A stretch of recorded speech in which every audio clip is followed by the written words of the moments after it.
Graça e paz a todos, boa noite, os que estão presentes aqui hoje, você que está aí nos assistindo via rede social, que o Senhor possa falar profundamente ao seu coração.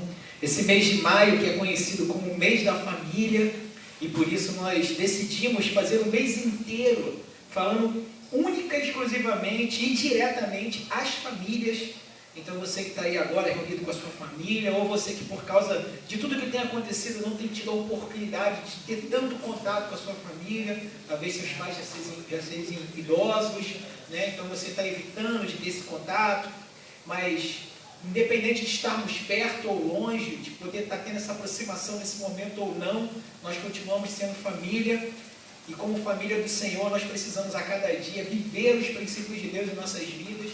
Então, durante todo esse mês de maio, nós decidimos colocar esse propósito para a igreja, o propósito de falarmos a respeito das famílias.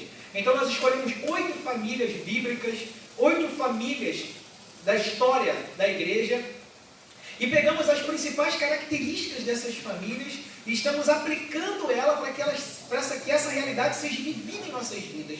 Por quê? Porque nós compreendemos que essas características são essenciais para que nós possamos ter uma família saudável, né? Como tem sido dito aqui constantemente, em todos os lugares que você vai, você tem visto, né, a todo tempo falando sobre isso, sobre o tempo que temos vivido, o tempo de grandes dificuldades, né? Até mesmo psicológicas, a gente tem visto isso, pessoas passando por períodos de perturbação mental, devido a esse isolamento, devido a essa enfermidade que tem vindo sobre a humanidade. Então é necessário que nesse momento, principalmente nesse momento, nós possamos ter essas características em nossas vidas, para que nós possamos nos manter como família saudável, crescendo e vivendo os propósitos e os desígnios de Deus em nossas vidas. Então nós começamos falando sobre a primeira família, que foi a família de Abraão, e é lógico, a família de Abraão, falamos sobre fé. E para mim é a base de tudo, né? A fé, nesse momento, então, é essencial para que a gente consiga, como família, romper e passar por esse momento de adversidade juntos. Então, a fé é essencial. Quando eu falei de Abraão, eu mostrei para vocês todas as dificuldades que Abraão passou como família, né? Abraão enfrentou muitas dificuldades. Abraão enfrentou perda, seu pai faleceu. Abraão enfrentou momentos de escassez, de fome, onde ele teve que descer para o Egito. Abraão enfrentou um período onde a promessa de Deus não se cumpriu e o desânimo veio sobre ele. É um período que também às vezes vem sobre as nossas vidas. Então Abraão passou muitas dificuldades que são do cotidiano de toda a família, de todo ser humano.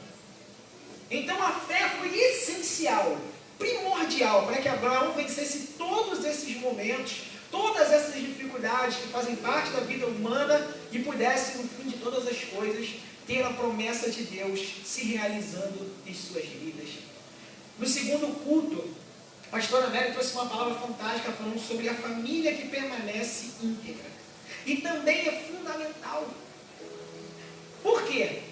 A palavra íntegra significa inteira. Geralmente, em momentos como esses, de dificuldades que eu relatei aqui, se nós não tivermos fé em Deus, nós vamos perdendo a nossa integridade. Ou seja, nós vamos deixando partes no caminho, vamos nos misturando e perdendo a essência do Evangelho em nossas vidas.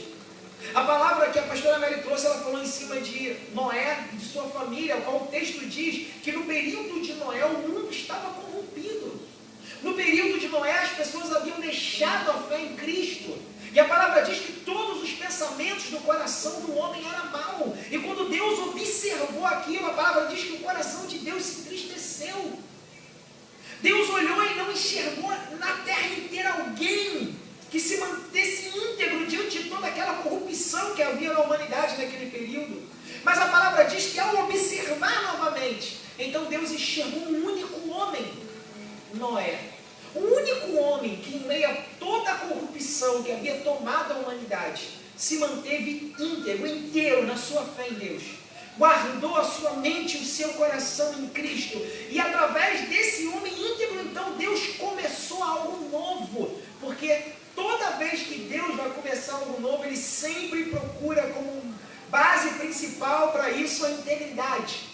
Então, independente de você nesse momento estar passando necessidade, independente desse momento você talvez não esteja vivendo a vida que você esteja vivendo, talvez falte o alimento da sua casa, talvez a sua fé esteja um pouco fragilizada diante de tudo que tem tenha acontecido, mas permaneça íntegro, permaneça inteiro na presença do nosso Senhor Jesus Cristo. Na última quarta-feira, a diaconisa Priscila falou sobre a família que vive o propósito de Deus. E ela falou sobre José e Maria, os pais do nosso amado Senhor Jesus Cristo. E ela mostrou para nós aqui e trouxe um ensinamento fantástico, falando a respeito, e tem algo que ela falou que marcou muito a minha vida, quando ela falou, quando José e Maria, Jesus ficou para trás e eles tiveram que voltar juntos, e eles não ficaram ali se culpando, né? Um culpando ao outro, porque nesse momento que nós temos vivido às vezes, diante de tantos problemas e adversidades, né? Assim, a gente está todo mundo meio alterado, todo mundo meio nervoso, né? E a gente acaba culpando um, culpando o outro, jogando a culpa em um. E isso faz com que a nossa família saia do propósito de Deus. Isso faz com que a nossa família às vezes se perca no plano original de Cristo para a nossa família. E a gente começa a se perder e a gente sai do propósito de Deus. Então foi um ensinamento fantástico. E hoje é o nosso quarto culto da família. E hoje nós vamos falar sobre a família que se afasta de Deus. As consequências que vêm sobre uma família que se afasta de Deus. Tem um texto na Bíblia que eu amo muito, todo mundo sabe, quem me conhece sabe que o pastor João ama esse texto, que é a parábola do filho pródigo. Eu poderia até usar a parábola do filho pródigo para falar sobre isso, a família que se afasta de Deus. Mas não foi a família que se afastou de Deus, quem se afastou foi só o filho, né? O filho se afastou de Deus. Eu falei aqui uma vez ministrando, que a gente não sabe o real motivo que fez com que aquele filho fosse para distante do pai. Uns dizem que ele foi para distante do pai porque ele estava desejando pecar. Porque ele estava desejando as coisas do mundo, a vida promíscua. E isso fez com que ele decidisse sair da presença do pai. Ir para um lugar distante. Quando eu analiso a palavra, eu consigo encontrar talvez outro motivo que tenha levado ele a se distanciar do pai. Um conflito de relacionamento com o seu irmão. Eu consigo enxergar isso lendo a palavra do filho pródigo. Quando ele volta, a atitude do irmão dele me faz entender que aquilo não começou ali. Aquilo talvez já era algo que vinha perdurando há algum tempo, e talvez esse distanciamento do irmão, esse relacionamento ruim do irmão, afinal de contas, vamos falar a verdade, né? O que mais leva as pessoas para distante do pai, senão os relacionamentos com seus irmãos, não é assim? Ninguém se afasta da igreja, ninguém se afasta de Deus por causa de Deus. Na maioria das vezes, nos afastamos de Deus exatamente por esses motivos. Ou porque nos desentendemos com o irmão, não temos um bom relacionamento com o irmão, ou porque desejamos as coisas do mundo. Mas a história que eu quero contar hoje, ela não foi movida nem pelo desejo das coisas do mundo, e nem porque teve algum desentendimento com o irmão. A gente vai ver o que foi. Mas eu quero dar ênfase a algo antes de entrar na palavra. Eu quero dar ênfase ao tema dessa noite, porque o tema é a família que se afasta de Deus. E eu quero fazer questão disso, se afasta de Deus. Eu quero que você grave isso no seu coração. Por que eu quero dar ênfase a isso? Porque hoje a gente associa Deus à instituição, não é assim? Deus à igreja. Por exemplo, se alguém é membro da Novo Tempo e sai da Novo Tempo, eu acho que aquela pessoa não é mais de Deus. Tem muita gente que é assim, mano. Porque não faz mais parte da minha instituição, não é de Deus. E não tem nada a ver uma coisa com a outra. Você pode estar dentro da instituição há anos. Você pode ser uma pessoa religiosa, devota da instituição, da igreja eclesiástica. Mas você não está em Deus. Você está distante de Deus. Você já está afastado de Deus há muito tempo. Então eu quero dar ênfase, começar dando ênfase nisso. A igreja ou a família que se afasta de Deus. Por quê? Porque o nosso sustento, a nossa base, o nosso foco, aquilo que nós buscamos, aquilo que nós queremos, aquilo que nós desejamos é estar na presença de Deus como família. E eu não estou desmerecendo a igreja, porque quem me conhece sabe que eu sou rato de igreja. Eu sou evangélico há aproximadamente uns 20 anos. E eu posso contar nos dedos os dias que eu deixei de estar presente em algum culto. Eu venho em culto de criança, eu venho em culto de jovem, eu venho em culto de mulher, eu venho em culto de idoso. Se tivesse culto de ET, eu estava aqui. Eu amo a igreja, eu amo estar nesse ambiente de igreja. Eu não menosprezo a igreja. Como o irmão Fernando disse aqui, alegrei-me quando me disseram, vamos à casa do Senhor. E ele falou, hoje Deus não habita em templos feitos por mãos de homens. É verdade. Habitar significa se estabelecer. Deus não está estabelecido neste lugar, mas Deus está estabelecido em mim. em você. Então, se nós estamos nesse lugar, automaticamente Deus está nesse lugar, porque Ele está em nós. Então, não podemos menosprezar a igreja, não podemos menosprezar a estrutura, apesar de saber que não é ela ao qual o Todo-Poderoso morreu na cruz. Ele não morreu por essas paredes, nem por essas lâmpadas, nem por esses microfones. Ele morreu por mim, morreu por você. Então, eu amo a igreja. Eu amo estar reunido com o corpo de Cristo. Eu amo a agitação do Espírito no meio do povo. Eu amo as pessoas falando em línguas no meio do culto. Eu amo as pessoas pulando no meio do culto. Eu amo ver as pessoas chorando no meio do culto. Eu amo ver as pessoas sendo libertas no meio do culto. Eu amo ver as pessoas ouvindo a palavra, sendo tocada pela palavra e se impulsionada pela palavra a vir ao altar e entregar as suas vidas ao Senhor Jesus Cristo. Eu amo isso há 20 anos, eu amo isso. Isso faz parte da minha vida, está no meu sangue, eu amo igreja. Mas eu quero deixar isso bem claro para você. O tema dessa noite é a família que se afasta de Deus. Porque você pode estar vivendo tudo isso que eu falei aqui, mas está distante de Deus. A igreja é só um instrumento para te levar ao foco principal, que é Deus. O foco principal não é a instituição, o foco principal não é a placa de denominação, o foco principal não é o pastor. Hoje nós estávamos vendo um estudo, a pastora Maria estava vendo e eu fiquei lá de regordose, né? Ouvindo um pouquinho, e o rapaz contava a história da igreja. Eu observei algo e falei, meu Deus, o homem, desde o princípio e até os dias de hoje, ele é igualzinho. O homem sempre dando ouvidos ao homem. O homem sempre querendo encontrar a Deus segundo as metodologias do homem, cada vez mais se afundando e se distanciando de Deus. Toda a história da igreja você vai ver isso. Toda a história, a pastora estava vendo a história antiga da igreja, na época do surgimento da igreja católica, do fundamento, dos papas, tudo isso. E lá atrás já tinha isso. Os papas dizendo como deveria ser feito, se fizessem assim, eles dariam indulgências para que o povo fosse salvo, e o povo tinha que seguir, e o povo entregava os seus filhos para ir nas guerras e morrer na guerra, porque ele acreditava que se ele seguisse aquilo que o Papa falou, então o seu filho seria salvo.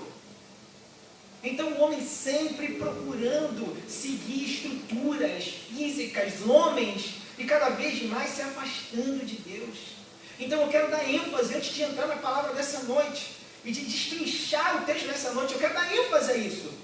Você precisa estar como família em Deus. Você precisa estar em Deus, e a igreja, a instituição, a religião, tudo isso, são só meios pelo qual Deus escolheu para que você estivesse nele. Houve um período na história de Israel, ou na maioria dos períodos, que Israel estava totalmente distante de Deus, mas totalmente ligado ao templo. Nossa, era uma paixão pelo templo imensa. Era um zelo pelo templo tremendo. Era uma paixão idólatra pelos rituais do templo, pelos sacrifícios do templo. E Deus completamente esquecido por Israel. Então você que está aí ouvindo hoje, como eu disse, talvez com a sua família perto, talvez não. Talvez se sentindo até um pouco triste nesse momento, mas confortável, pelo menos você está com a sua família aí, mas talvez você não. Além de estar desconfortável com esse momento, você está triste porque está distante da sua família, mas você não deixou de ser família.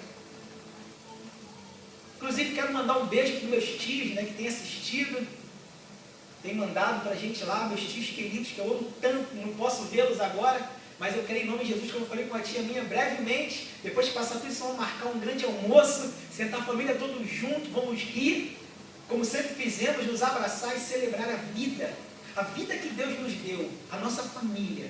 Eu amo minha família, família Goulart, um beijo para vocês, todos que estão nos assistindo. Manda um beijo para a tua família aí também, em nome de Jesus. Você que está aí na tua casa agora, fala, eu amo minha família é bênção. Mas grava isso no teu coração, irmão. Sua família precisa estar em Deus. Sua família precisa estar em Deus. A igreja é um meio pelo qual Deus escolheu para que você conhecesse Ele, que é o foco principal. Então vamos à família que nós escolhemos falar hoje sobre a família que se afasta de Deus. Não podia ser outra senão a família de Ruth. Então você vai ver lá em Ruth, capítulo 1, ministrei há poucas semanas atrás sobre Ruth, então ficou até um pouco fácil para que eu pudesse, mas eu juro para você que eu vou ser bem breve, porque eu quero me focar no tema. Então eu não vou entrar aqui como eu preguei naquele dia, eu vou falar especificamente do tema, a família que se afasta de Deus.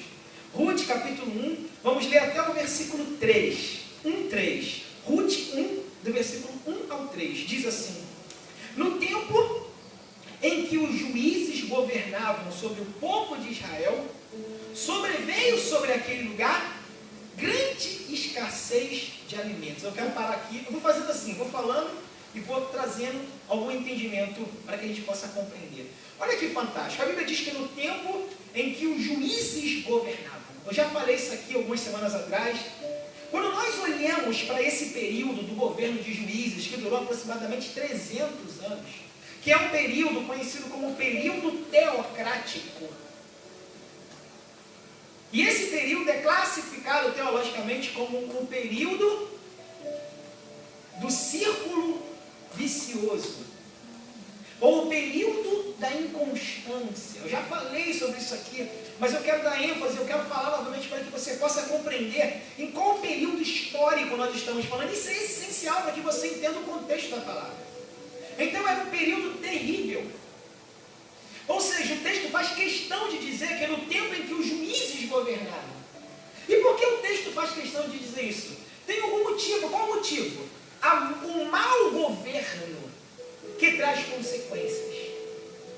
Aonde existe mau governo, aonde existe uma liderança ruim, aonde existe uma má administração, eu amo um texto que quando fala sobre família que diz assim: aquele que não sabe governar bem a sua própria casa, como pode esse governar bem as coisas do Senhor? E é uma realidade.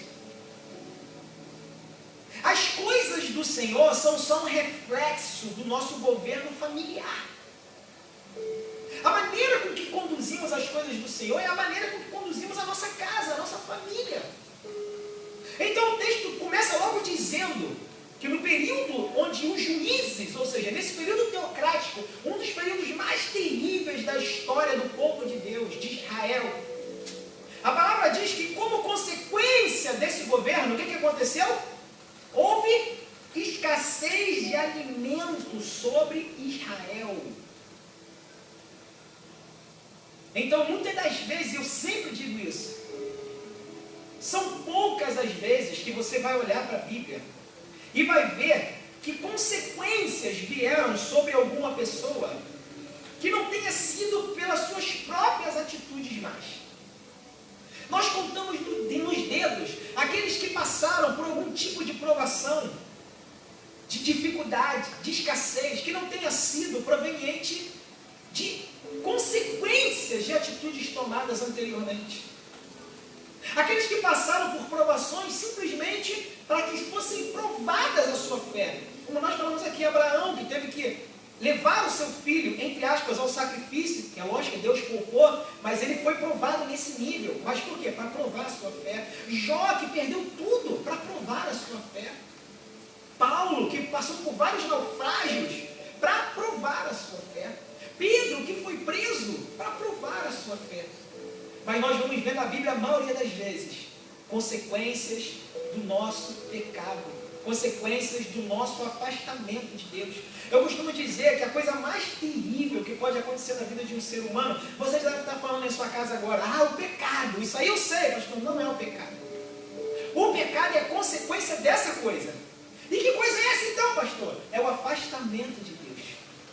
A primeira coisa que vem é o afastamento de Deus, depois o pecado. Filho pródigo, lembra? Ele se afastou do pai, foi para um lugar distante e pecou. Nós vamos ver agora nessa família aqui também. Se afastou do pai e pecou. Então o primeiro ato que nos distancia de Deus é o afastamento. E depois o pecado entra. Então nesse período onde eles governavam, o mau governo desse povo fez com que uma consequência viesse sobre Israel. Porque às vezes a gente olha e diz assim: poxa, Deus é tão mau, por que Deus permitiu que a fome e a escassez viesse sobre o seu povo? Ele não é pai, ele não é amor, ele é, mas ele é Deus justo. Ele disse: aquele que pecar com certeza morrerá. Consequência. Ele disse: aquilo que você plantar é aquilo que você vai colher. Ele disse, aquele que semeia pouco não pode colher muito, vai colher pouco. Aquele que semeia muito não pode colher pouco, ele vai colher muito. Porque Deus é justo. Se tem uma coisa que o nosso Deus é, irmão, é justo. Deus nunca vai agir com injustiça. Apesar de muitas das vezes a gente olhar para dentro da gente, se indignar e nos sentir injustiçados, né? Assim. Mas isso é nossa humanidade. Deus é justo. Deus não falha. Deus é perfeito. Ele é. Se tem alguém que podemos confiar plenamente na sua justiça, é o nosso Deus. Porque a palavra diz que a justiça do homem é como trapo de imundícia. Mas a justiça de Deus, ela é perfeita. Eu preguei essa semana lá no bairro 13, no nosso culto lá na irmã Jéssica, está sendo uma bênção. Então os irmãos do bairro 13, eu espero vocês lá, não faltem, vocês estão perdendo. Eu sei, pastor, está na pandemia, esse perigo, eu sei. Mas bota a sua máscara, bota seu álcool em gel, esteja lá conosco, está sendo uma bênção. E eu falei lá, quando eu estava ensinando, eu falei sobre isso. Eu falei sobre a justiça de Deus, que não falha. Eu falei sobre o amor de Deus ao qual nós podemos confiar. Eu falei que se você falar assim, pastor João, vai lá em casa hoje, eu vou falar, vou sim, irmão. Mas o pastor João é circunstancial. Na hora que eu estiver saindo para a tua casa, se minha filha passa mal, eu vou até esquecer de você. Vou sair correndo com ela para o hospital, quando eu voltar eu vou lembrar de você. Aí já passou. Deus não é assim. Deus não é circunstancial. Deus é um Deus que age no tempo certo, na hora certa. Deus não falha, Deus é perfeito. Se Ele não agiu, é porque não era o tempo. Se Ele não fez, porque não era o momento. Se não aconteceu, porque Ele não era para acontecer. Mas no tempo certo, na hora certa, e no tempo dEle, as coisas sempre vão acontecer, porque aquilo que Ele prometeu, Ele é fiel para fazer. Deus não fez isso aqui porque Ele queria castigar o povo de Israel. Ele fez isso aqui porque é a sua justiça. Porque era necessário que acontecesse aquilo como consequência deste mau governo de 300 anos. Como consequência de uma inconstância espiritual. Como uma consequência de uma vida espiritual e de uma fé que é alto e baixo, alto e baixo, alto e baixo, alto e baixo. Aproximação, afastamento, aproximação, afastamento, aproximação, afastamento. Como consequência veio a escassez. Porque infelizmente a única maneira do homem se voltar para Deus é na sua necessidade. Então uma necessidade terrível veio sobre Israel, como nós vimos no versículo 1. Aí na continuação do texto diz assim, por esse motivo, qual motivo? A escassez. Qual o motivo? A fome. Qual o motivo? A necessidade. O filho pródigo, ou porque ele queria curtir as coisas do mundo, ou porque ele tinha um relacionamento ruim com seu irmão, insuportável, aí ficar naquele ambiente era insuportável. Ele então decidiu se afastar do Pai, se afastar de Deus. Mas aqui no texto que nós temos lendo, nós vemos que alguém, ou por esse motivo, alguém tomou uma decisão. Que motivo? A necessidade, a escassez, a fome, a falta. Um certo homem de Belém de Judá, da região de Judá, olha que tremendo, né? O texto é fantástico, né? Um certo homem. O texto já nos dá clareza aqui de que quem toma a iniciativa é quem? Um certo homem. Que homem é esse? Elimeleque. No meio da crise, no meio da adversidade, no meio da tribulação, no meio da necessidade. Porque seja sincero, irmão, quando a necessidade vem, quando a dificuldade vem, quando a escassez bate a nossa porta, seja sincero. Você é um ser espiritual, mas você é um ser humano. A gente se desespera, não é assim? A nossa cabeça começa a pensar, né? Assim, ela começa a viajar, a gente começa a ir a lugares que a gente nunca foi antes. No meio dessa confusão de pensamentos, é o que a gente tem vivido nos dias de hoje, né? Assim, tem dia que tu acorda feliz, tem dia que tu acorda triste, tem dia que tu acorda angustiado, tem dia que tu está com medo, tem dia que parece que está passando mal. Não, pastor, isso não acontece comigo não, porque eu sou de Deus espiritual, comigo acontece, irmão. Eu sou de Deus também. mas eu sou ser humano. É um misto de emoções e de sentimentos. Aí aquele homem toma uma decisão no meio desse turbilhão. Eu sempre digo isso, irmão. Não sabe o que fazer? Não faça nada. Não tem para onde ir? Não vai para lugar nenhum. Já viu aquele ditado, né? Que às vezes tu está com dinheiro assim, que fica tentando imaginar alguma coisa para tu gastar o dinheiro, né? Assim, eu tenho que gastar esse dinheiro. Tem que gastar, mas tu não precisa de nada, não tem que gastar esse dinheiro. Às vezes a gente é assim, né? Guarda o dinheiro, deixa o dinheiro guardado. Daqui a pouco você vai ter onde gastar, não se preocupe com isso. Então não sabe para onde ir, não vai para lugar nenhum, não sabe o que fazer, não faça nada. Fica sentado, fica esperando, descansando em Deus. Mas ele não, no meio daquele turbilhão, no meio daquela confusão, da escassez, da necessidade, batendo. Porque na hora da escassez, né, na família, né, tem hora que o bicho pega, né, assim. A mulher fica brava, já começa a reclamar. O marido fica impaciente, né, assim. Os filhos começam a pedir as coisas, né. Papai, quero isso. Papai, quero aquilo. Aí tu fica, ai meu Deus, e agora? E tu olha e não tem, né? Meu Deus, e agora? Não tem mais. Ele toma uma decisão. Que decisão ele tomou? Ele pegou a sua esposa, seus 2 filhos, e pensou assim, já sei o que a gente vai fazer. Vamos sair por um tempo. Diga assim, por um tempo. Vamos sair de Belém de Judá e vamos para Moabe. Olha a decisão que ele tomou. Estavam em Belém de Judá. Belém de Judá significa o quê? Casa de pão, casa de provisão, casa de sustento, casa de alimentação. Sim, irmão, se na casa de alimentação, se na casa de provisão veio a crise, é só você parar e raciocinar. Tem algum motivo, não é à toa, né? Ontem a gente estava vendo aquele programa, como é que é? Da Mala, na SBT? Da Mala, do 1 milhão, como é que é? Como é que é o nome? Da Mala, do 1 milhão. Topa ou não topa? Da Mala de 1 milhão. Aí a mulher foi jogando, aí ela foi dispensando as propostas, foi dispensando, quando chegou 2 malas. Uma de 50 mil e uma de 350 reais.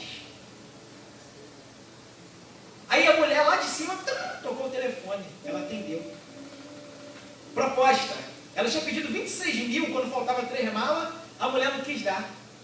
Agora faltando 2, a mulher liga e oferece 36.500. Eu falei para ela estar na hora. Naquela mala dela tem 50 mil. Para a mulher estar ligando em cima da hora e oferecendo 36 mil. Ela já sabe qual é a mala que está ali, ela sabe o que tem naquela mala. Ela não vai ligar para oferecer 36 mil sabendo que tem 300 reais naquela mala. Se ela está ligando e oferecendo 36 mil, é porque ela sabe que tem 50 mil ali. Não aceita a mulher, eu aceito, pá! Quando abriu a mala, 50 mil reais. Porque na hora do desespero, na hora do aperto, né? A gente pensa na nossa necessidade. Talvez se eu estivesse no lugar dela, eu faria a mesma coisa. É melhor 36 mil na mão do que 350 depois no final, né? Mas a gente se perde. E ele pegou sua esposa, sua família, saiu da casa de provisão. Ele não pensou, ele falou assim, não, eu sei que está passando um tempo difícil, eu sei que a escassez veio, a fome, a necessidade, mas aqui é casa de pão. Aqui é casa de provisão, aqui nós estamos debaixo da dependência de Deus, aqui nós estamos em Deus. O nosso provedor, o nosso sustentador, aquele que disse que nunca o justo mendigaria o pão. Aquele que disse que nos abençoaria, que nos prosperaria. Aquele que disse que colocaria comida na nossa mesa. Não, está passando aqui, está apertado, mas eu vou ficar aqui, eu vou ficar em Deus, eu vou ficar na presença dele. Eu e minha família vamos permanecer aqui até que Deus venha e nos abençoe. Mas não, na hora da crise, do desespero, ele falou assim, não, nós vamos só dar um tempo. Vamos lá para Moabe, dar um tempinho lá. E eu estava estudando sobre Moabe, achei interessante. A palavra Moabe, no hebraico, significa do pai. E por que tem essa tradução do pai? Na verdade, é uma referência ao fato do antepassado da tribo ter nascido de um incesto. Por que essa tinha o nome de Moabe? Na verdade, Moabe é o nome daquele que fez existir essa cidade, que é Moabe, filho de Ló, junto com seu irmão Amon. Ou seja, Amon e Moabe eram filhos do incesto, filhos de Ló. E surgiu duas nações, ou dois povos, os Moabitas e os Amonitas. E existe um fato muito interessante dos israelitas com os Moabitas. Certa feita, quando Israel se caminhava para a terra prometida, eles precisaram passar no sul da região de Moabe. Então eles pediram autorização para que eles cruzassem Moabe e continuassem o seu caminho até a terra prometida. Mas os Moabitas negaram essa passagem aos israelitas. E disseram que se eles passassem por ali, eles iriam morrer. Diante disso, Deus liberou uma palavra sobre os israelitas. Você pode ler isso lá em Deuteronômio 23, do versículo 3 ao 6, em Números, do capítulo 13, do 1 ao 3. Deus disse, em Deuteronômio 23, no versículo 3 ao 6, que por causa dessa atitude, até a 10ª geração dos Moabitas estava amaldiçoada. E em Números, capítulo 13, versículo 1 ao 2, Deus disse que eles estavam excluídos da comunidade dos israelitas. Ou seja, eles não faziam mais parte do povo de Deus. Eram como se fosse um povo separado do povo de Deus. Esses eram os Moabitas. E é interessante a gente saber disso, por quê? Porque é como se aquele homem pegasse a sua família e saísse debaixo da dependência de Deus. E o lugar que ele escolheu para passar um tempo é um lugar que tem um nome, a base principal é do pai. Mas que pai é esse? Ou seja, ele sai do pai, que é Deus, ele sai debaixo da provisão do pai, que é Deus, e vai para debaixo da provisão ilusória do pai do incesto, do pai do pecado, Moabe. Olha que tremendo isso, né? Mas há momentos na nossa vida que parece que o pai do incesto, o pai do pecado, o pai Moabe, ele passa para a gente uma falsa ilusão de que lá nós encontraremos a provisão necessária para a nossa família. Ele passa a falsa ilusão de que lá todos estão supridos e bem alimentados. Ele passa a ilusão de que lá todos estão felizes e alegres. Não é assim quando a gente passa na rua, né?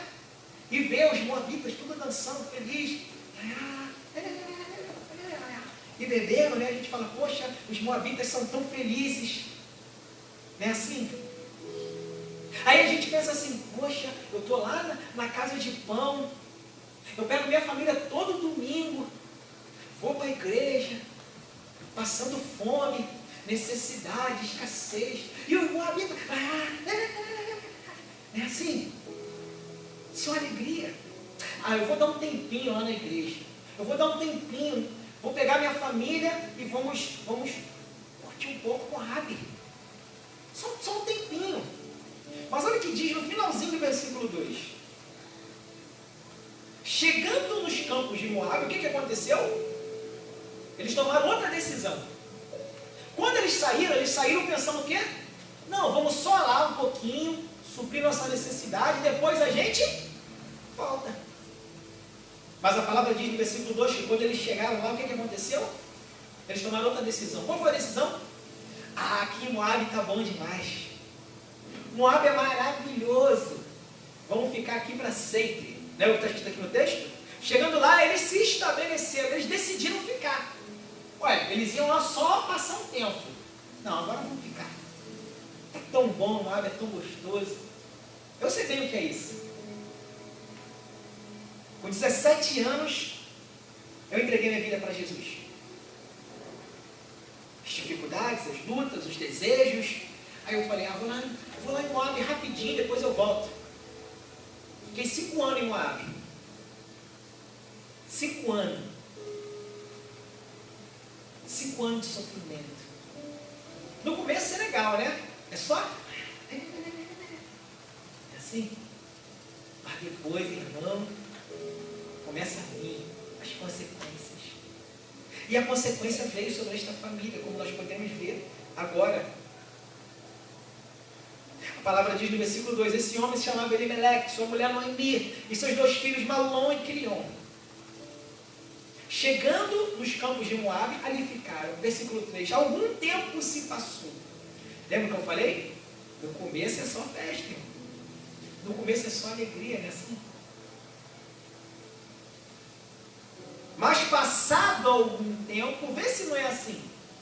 Talvez eu esteja falando isso aqui agora e você esteja olhando para a sua família agora assim, dizendo, ele está falando da nossa vida. Quem contou minha vida para ele? Alguém caguetou minha vida para o pastor. Não é assim que a gente pensa? Não, irmão. Isso é a consequência da vida de todo mundo. Todo mundo. Essa é a consequência daquele que se afasta de Deus. Passado algum tempo, Elimeleque veio a falecer. Eita! A morte de Elimeleque foi a primeira consequência do afastamento de Deus. Quando nós olhamos pura e simplesmente para Elimeleque, nós não conseguimos enxergar o que está por trás de Elimeleque para aquela família. Elimeleque, antes de tudo, vamos olhar como família. Elimeleque era o que naquela família? O marido. A primeira pessoa que é atingida pelo afastamento de Deus é o marido.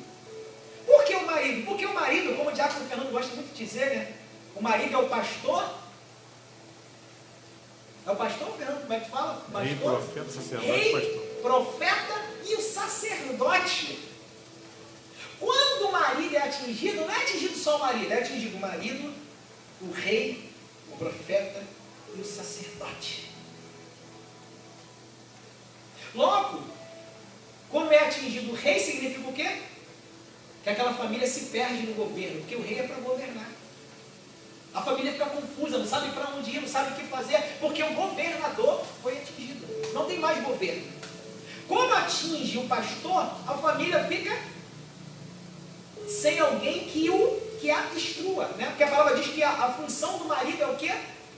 Do pastor marido é fazer o quê? É ensinar a sua esposa, é lavar ela pela pregação da palavra, os seus filhos. Quando o pastor marido é atingido, a família fica perdida espiritualmente. Não tem mais palavra no lar, não tem mais oração no lar. A família se esfria espiritualmente. Quando o sacerdote é atingido, meu Deus. Então a morte de Elimeleque é muito mais do que a morte de Elimeleque. É a morte do marido, é a morte do sacerdote, é a morte do pai, é a morte do líder da família. Quando uma família se distancia de Deus, o primeiro alvo do diabo é o sacerdote, é o marido, é o líder. A gente aprendeu, né, que quando o líder é atingido, não é assim?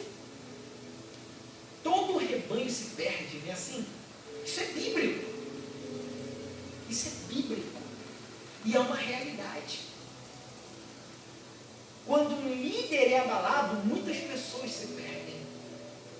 Então, o primeiro alvo, o primeiro a ser atingido, o primeiro a morrer naquela família foi quem? Elimeleque, o marido. A primeira consequência. Até porque foi o marido que tomou a decisão de ir, né?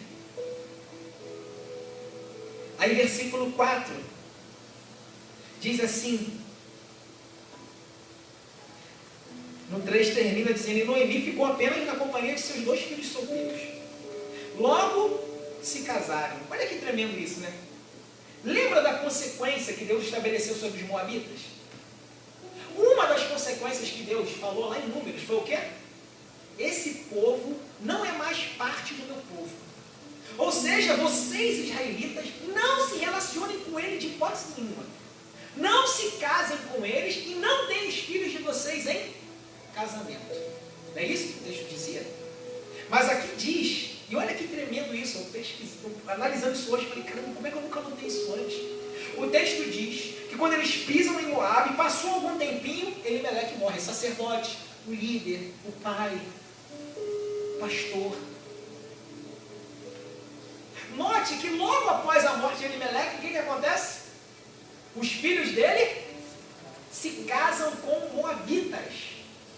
Os filhos dele quebram um princípio de Deus. Os filhos dele quebram uma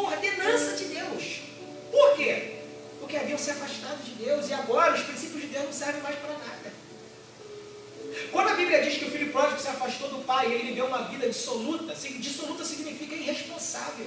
Aí você talvez pense assim, é responsável porque ele bebia, ele se prostituía, não. Irresponsável porque ele vivia fora dos princípios do pai. Porque agora os princípios e leis do pai não servem mais para ele. Agora ele vive a sua própria lei, a sua própria vontade. Então, quando o sacerdote morre, o que acontece? Primeira coisa que eles fazem, agora não tem mais o sacerdote, não tem mais o líder, não tem mais o pai, não tem mais o pastor, agora vamos pecar, vamos casar. Foram lá e casaram com as moabitas. Quebraram os princípios de Deus, desobedeceram a Deus, abandonaram a sua fé em Cristo Jesus.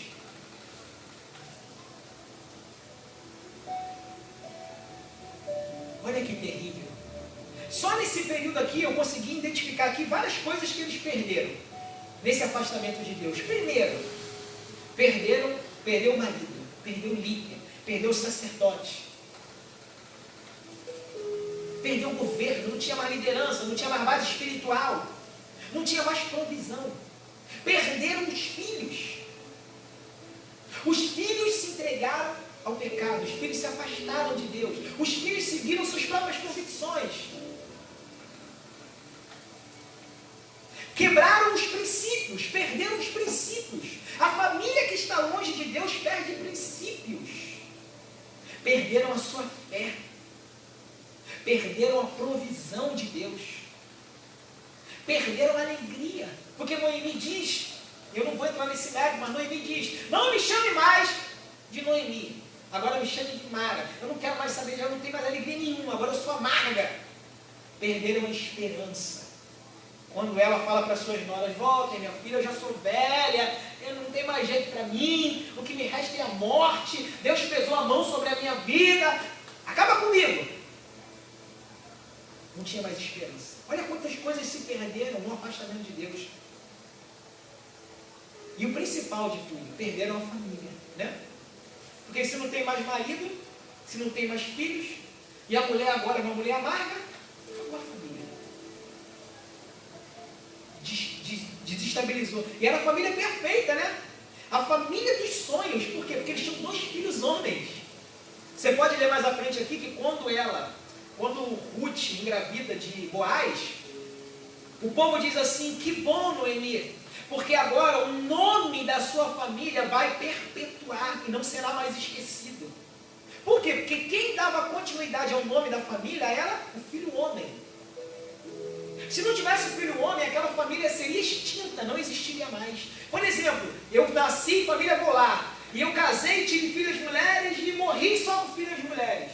A minha família ia acabar, ninguém lembrava da família Goulart. O filho homem era aquele que dava continuidade à família. Olha que tremendo. Então ela teve a família perfeita. 2 filhos homens, agora acabou tudo, não tem mais nada. E por que eu deveria fazer isso? Acabou tudo. Porque esse é o resultado daquele que se afasta de Deus.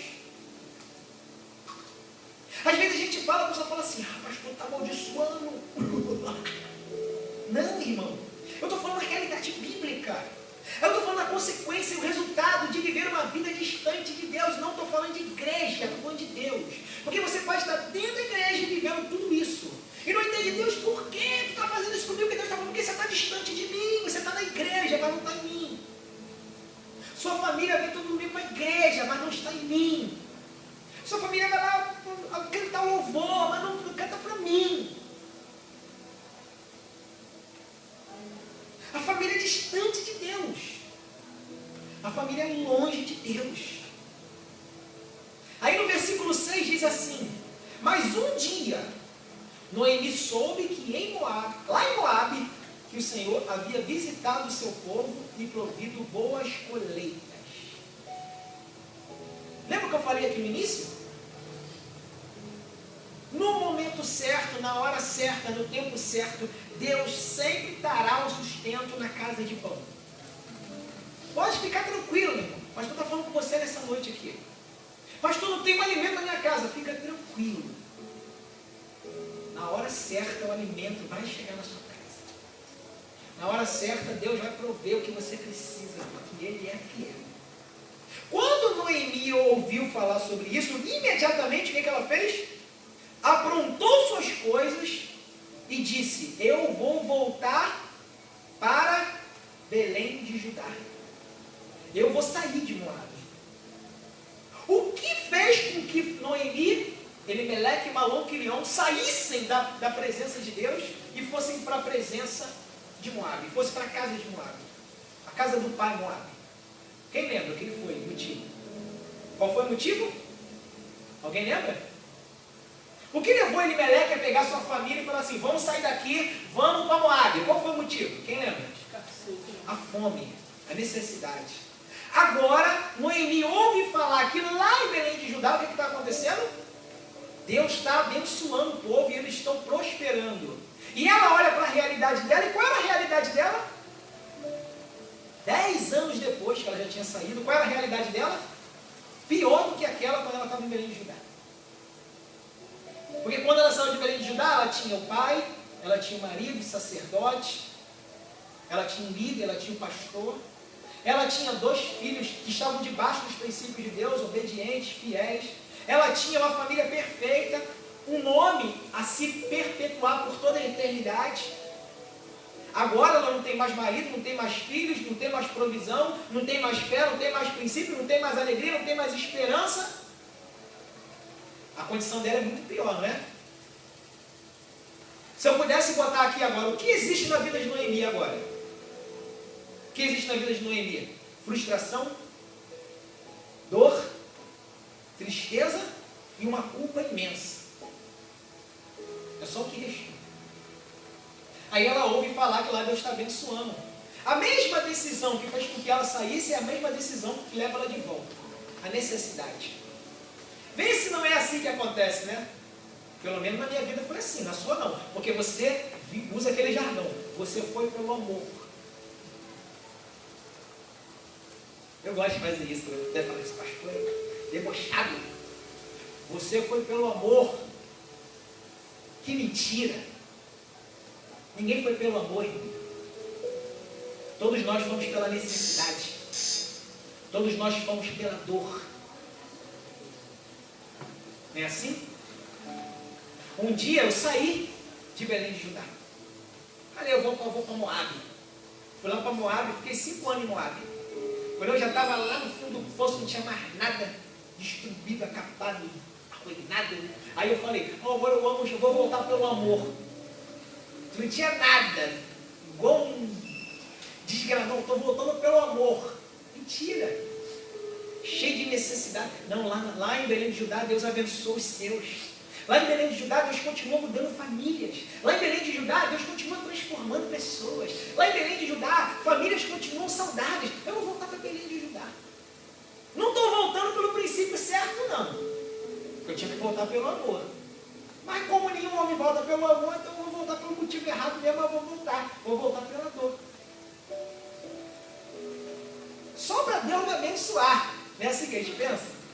Não, se Deus só me abençoar, já está maravilhoso.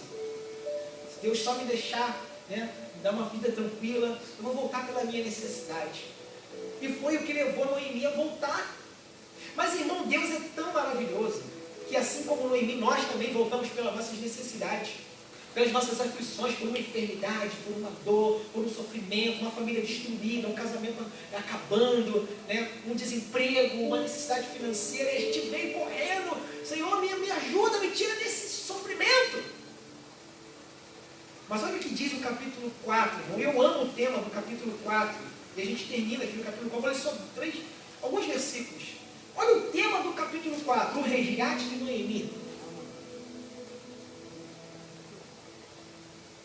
O resgate de Noemi.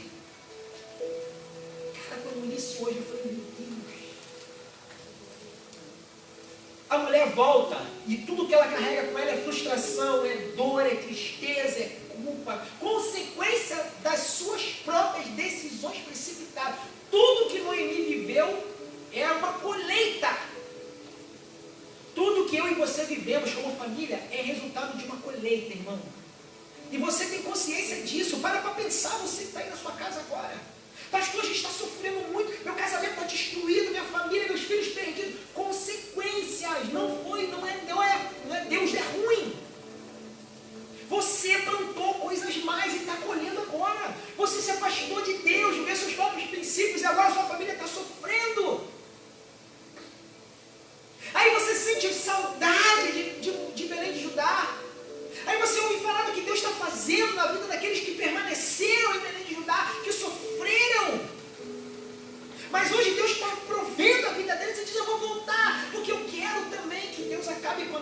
necessidade, o meu sofrimento.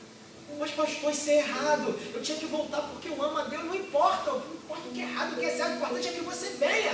O filho pródigo também, ele diz assim: lá na casa do meu pai, até os empregados comem bem. E eu aqui morrendo de fome. Eu aqui sem comer, cheio de minha barriga, roncando. Eu desejando comer comida. Eu vou voltar, porque lá na casa do meu pai eu vou comer bem. Olha aí, necessidade. Não importa o motivo pelo qual você venha. O importante é que você vá. E quando eles vieram, o que aconteceu? Deus foi ao encontro dele.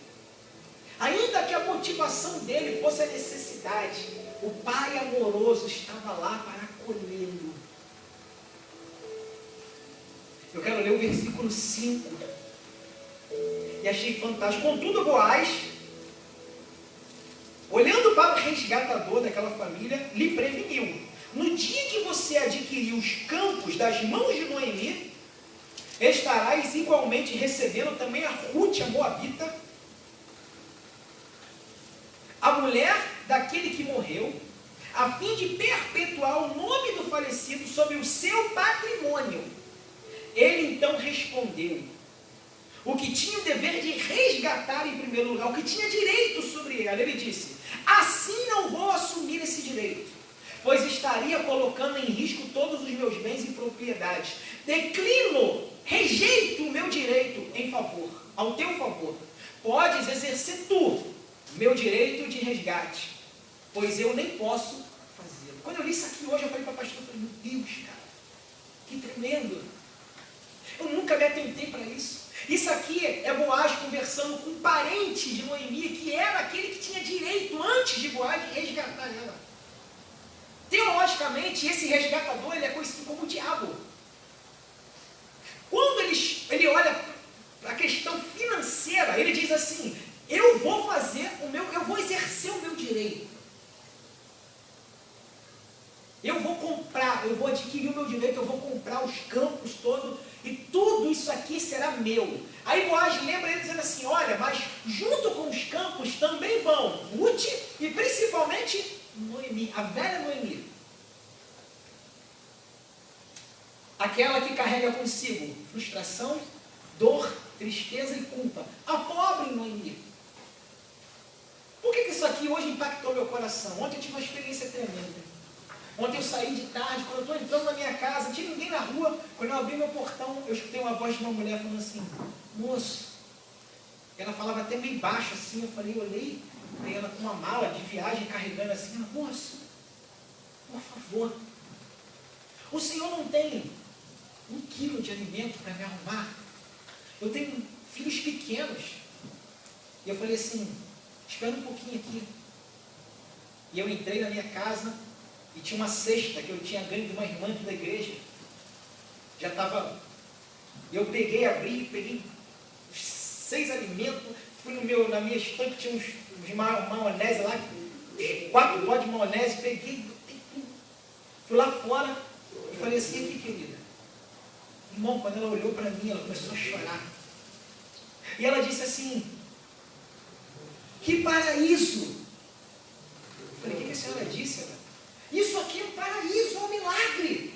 Eu falei: que isso, senhora? Ela falou assim: para quem não tem nada, isso aqui é um milagre. Irmão, eu falei: meu Deus. Hoje, quando eu estava estudando essa palavra e eu vi esse pedaço aqui, eu lembrei daquela mulher. Quem se importaria com uma velha como Noemi? Quem desejaria ter algum tipo de direito sobre uma mulher frustrada, cheia de dor, de tristeza e de culpa? Quem se importaria com essa mulher?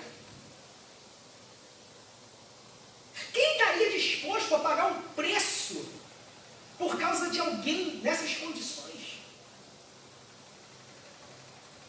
O diabo, ele não está nem aí para a tua família, não está nem aí para você. O diabo, ele quer te levar no fundo do poço, acabar com a tua vida. E ele não se importa com você em nenhum momento. Mas existe alguém que não está preocupado com o dinheiro. Existe alguém que não está preocupado com as coisas materiais. Existe alguém que o que importa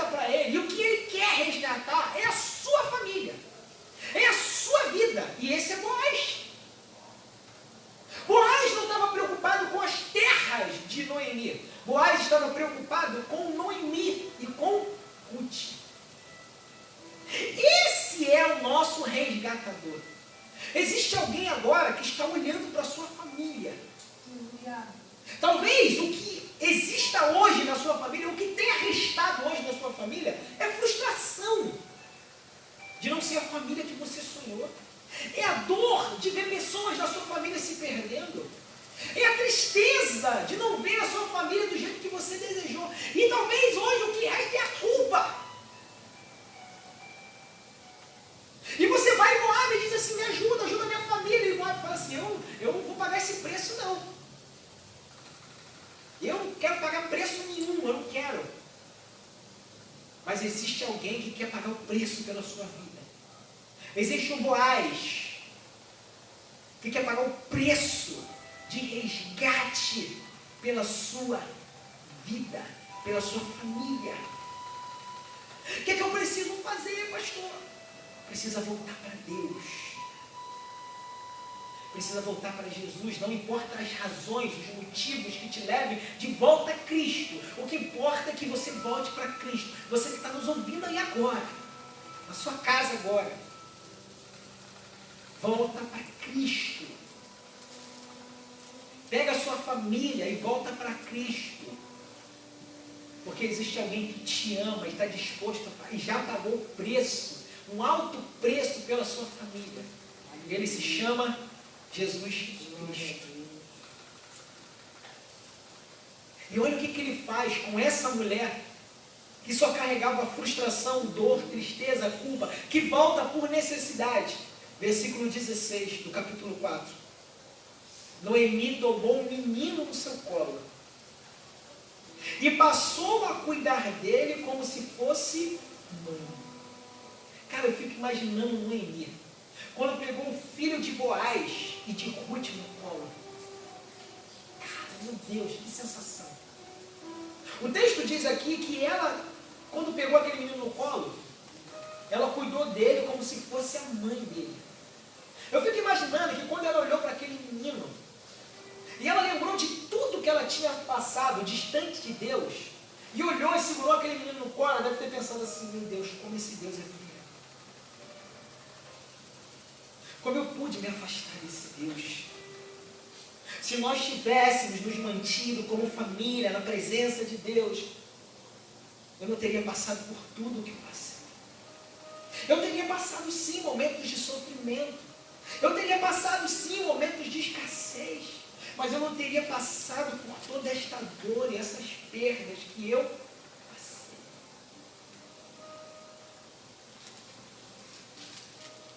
Assim que as mulheres da vizinhança viram o menino, disseram, eis que Noemi tem um filho de novo. Eis que Noemi tem um filho de novo. Que tremendo, cara. A velha Noemi, aquela que disse, por acaso poderia eu ter um filho de novo? Lembra que ela falou isso? Voltem, minhas filhas, por acaso eu poderia sentir de novo a sensação de ser mãe? Já velha?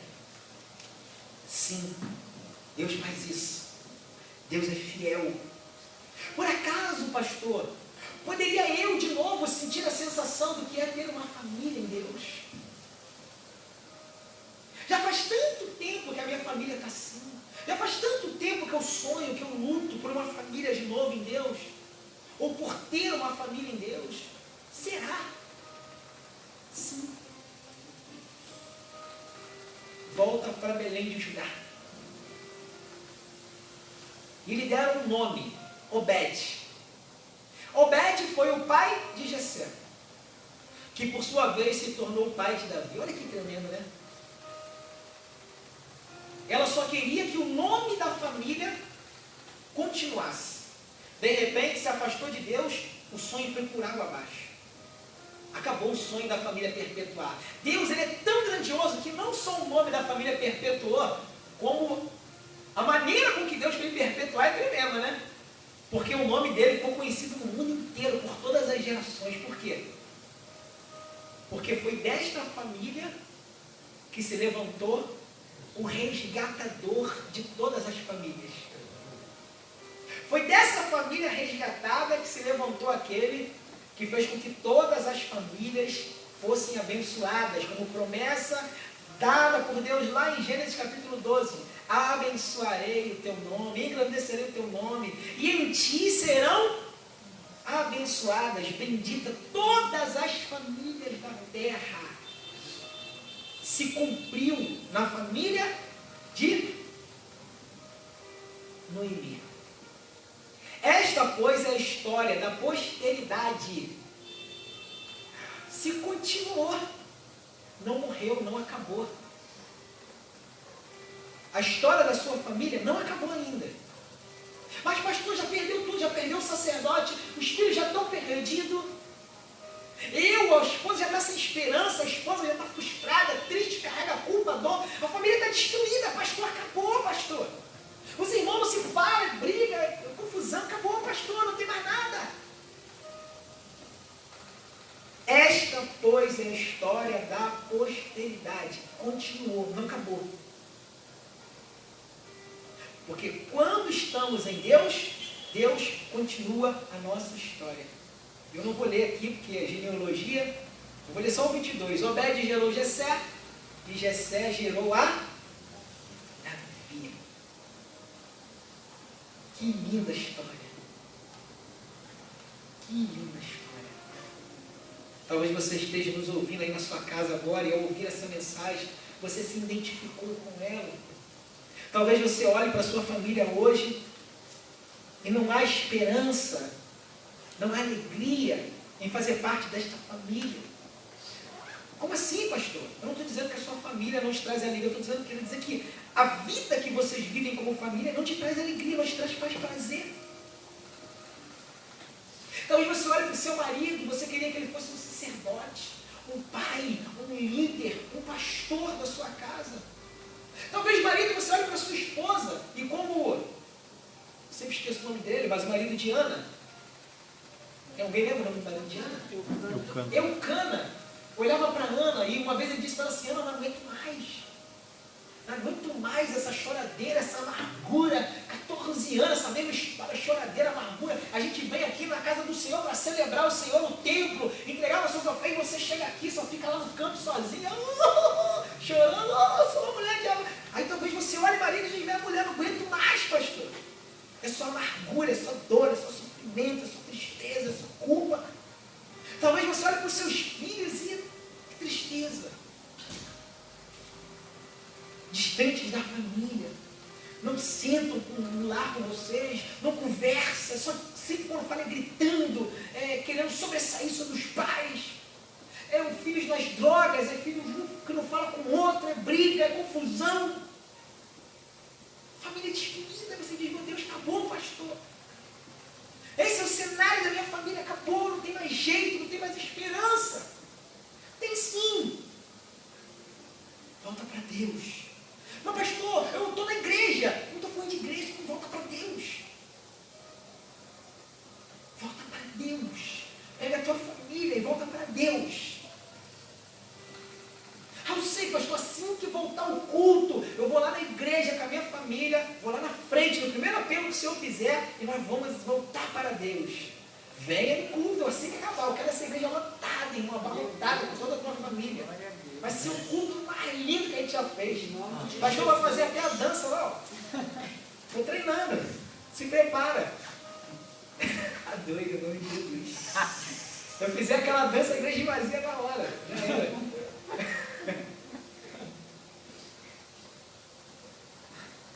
Mas eu estou falando para você fazer algo. Não tem nada a ver com a igreja. Estou falando para você pegar a tua família e voltar para Deus. Quando? Aonde? Como? Aí onde você está agora. Aí onde você está agora. Você pegar a sua família aí agora. Você sacerdote, pega a sua família aí agora e diz assim: me perdoa. Essa palavra é para mim. Eu sou o gerador principal da morte dessa família. Porque eu não tenho orado com a minha família, eu não tenho ensinado a Bíblia à minha família, eu não tenho sido líder, governador dessa casa, eu não tenho sido sacerdote desse lar, eu não tenho sido pastor desta casa, eu não tenho sido pai de vocês, meus filhos,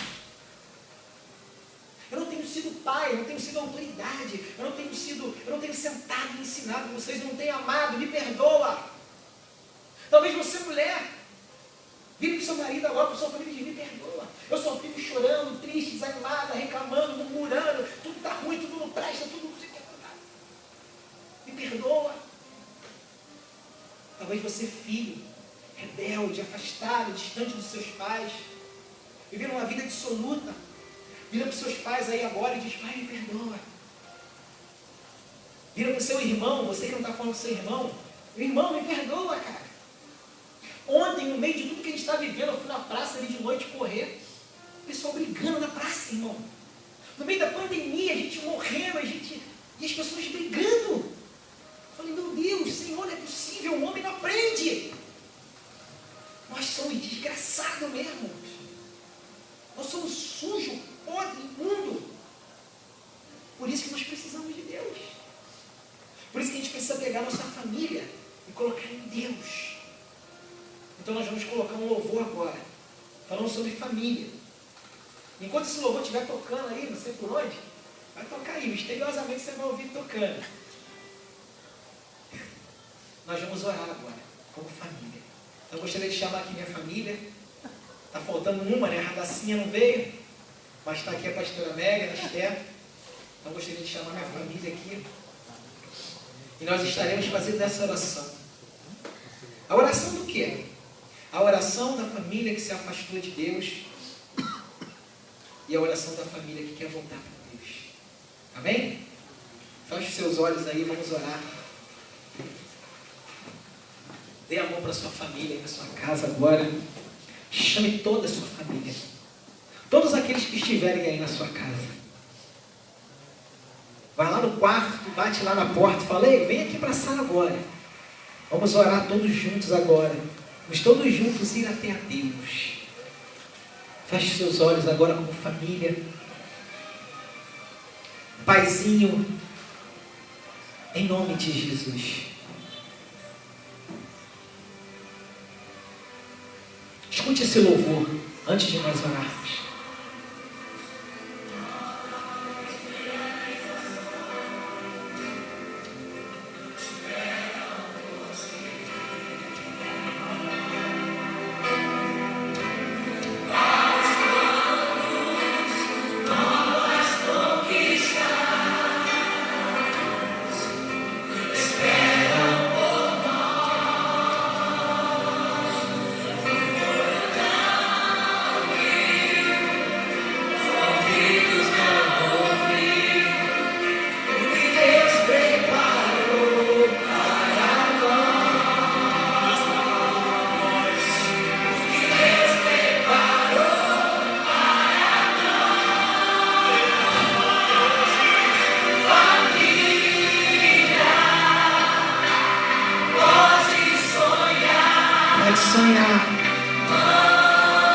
Pode sonhar, mãe. Pode sonhar, mãe. Pode sonhar, pai. Pode sonhar, pai. Oh, família de Deus. Oh, família. Promessas se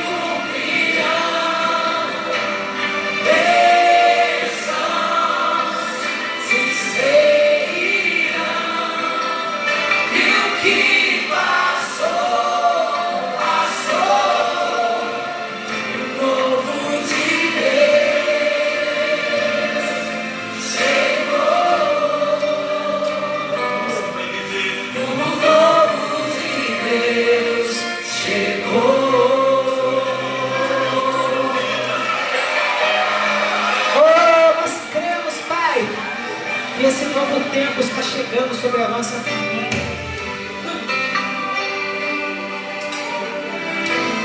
Novos sonhos, novas realizações esperam por ti. Novos planos, novas conquistas esperam por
nós tenhamos permitido que a religião entrasse em nossos lares.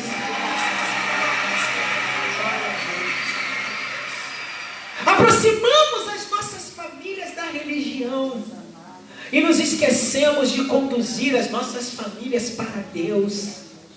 Afastamos a nossa casa de Deus, afastamos o nosso lar de Deus, e como consequência de uma má administração familiar, a nação vem sofrendo com este mau governo. Porque, como eu disse no início, Pai, famílias destruídas, nação destruída, famílias destruídas, igrejas destruídas, Pai. Por isso, nesta noite, ao ouvir esta mensagem, nós entendemos, não importa o motivo e a razão que nos leve a entender, talvez a necessidade desse período nos faz, de alguma maneira, involuntariamente, correr para Deus. Mas não importa, Pai. O importante é que nós possamos ir até Deus. Não importa se seja movido pela necessidade, pela dor, pela angústia, pelo medo, pela aflição. O importante é que nós tenhamos coragem de pegar a nossa família e, assim como Josué, olhar e dizer: eu e a minha casa decidimos servir ao Senhor. Eu e a minha casa decidimos plantar o nosso alicerce na palavra e nos princípios de Deus. Somos conscientes, Senhor. Sabemos que mesmo sendo uma família de Deus, passaremos por momentos de dificuldade. Passaremos por momentos de escassez, de necessidades. Mas queremos declarar nessa noite, Pai, que a nossa fé permaneça inabalável. Que nós possamos manter os Teus princípios guardados na tábua de nosso coração como família. E possamos nos manter firmes na Tua presença. Você que está aí agora no seu lar e talvez esteja distante de Deus. Talvez você olhe para aquilo que um dia foi motivo de grande alegria, prazer, satisfação, expectativa, esperança. E talvez você olhe hoje, tudo que restou foi dor, culpa, sofrimento, traição, dor, tristeza, amargura, decepção. Talvez hoje você esteja pensando aí na sua casa agora: eu vou acabar com tudo esta semana. Eu vou acabar com esse negócio chamado família.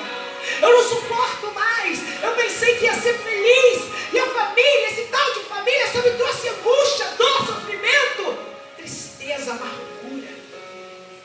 Não foi a família, foi o afastamento de Deus. A sua família é de Deus, seu marido é de Deus, sua esposa é de Deus, seus filhos são de Deus. O que eu preciso fazer então, pastor? Pega a sua família hoje e entrega ela nas mãos do Senhor Jesus. Pega a sua família hoje e toma uma decisão. A decisão de voltar para Belém de Judá. A decisão de voltar para a casa de pão. A decisão de voltar para debaixo da dependência desse Deus que é fiel e justo e jamais nos abandona. Senhor, nós entregamos as nossas famílias a Ti agora, Pai. Recebe cada uma dessa família. Família Goulart, família Pereira, família Araújo, família Sinelli.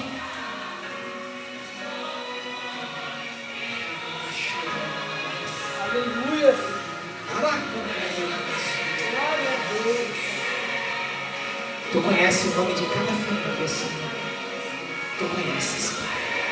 Toma na tua mão, Jesus. Abençoa esses lares, Pai. Abençoa essas famílias, Senhor.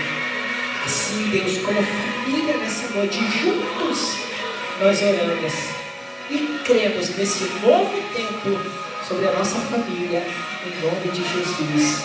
Amém? E amém.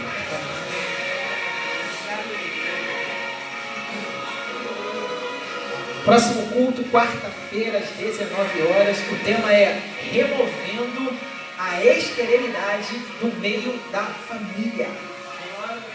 Então, se tem alguma área estéril aí na sua família, que não tem gerado, que não tem frutificado, então quarta-feira você vai entender o motivo e a razão e o que você precisa fazer para mudar esse quadro, amém?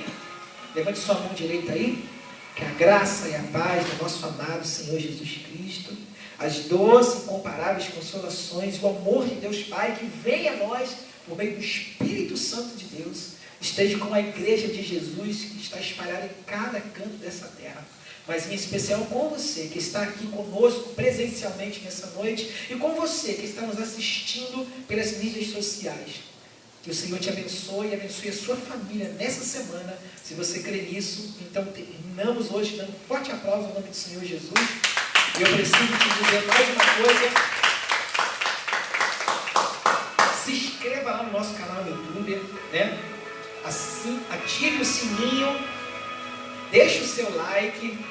Você vai ver lá no nosso canal que nós vamos postar essa semana um comercial falando a respeito de ação social. Então nós decidimos abrir a porta da igreja para receber alimentos, mantimentos. Então se você quiser nos ajudar nesse propósito de abençoar outras pessoas, como essa mulher que eu encontrei na rua ontem, então você pode trazer seu alimento aqui na igreja. É só entrar em contato com o telefone que vai estar aí nesse anúncio, que é o telefone da pastora Mary, do zap dela, e nós estaremos aqui na igreja para receber seu alimento, para que nós possamos abençoar vidas, amém? Então vão na paz do Senhor, se inscreva lá no nosso canal, mais uma vez eu te peço, se inscreva lá, ative o sininho, deixe seu like. Essa semana você deve ter visto que a gente postou alguns vídeos lá, essa semana entraram mais vídeos, então esteja lá ligadinho conosco. Nós já temos 150 pessoas mais ou menos inscritas lá no canal. Então se inscreva lá, compartilhe, irmão. Fale com as pessoas que você ama, para que essa palavra possa chegar a mais pessoas ainda, amém? Vão na paz do Senhor, uma noite abençoada para todos. Fiquem com Deus.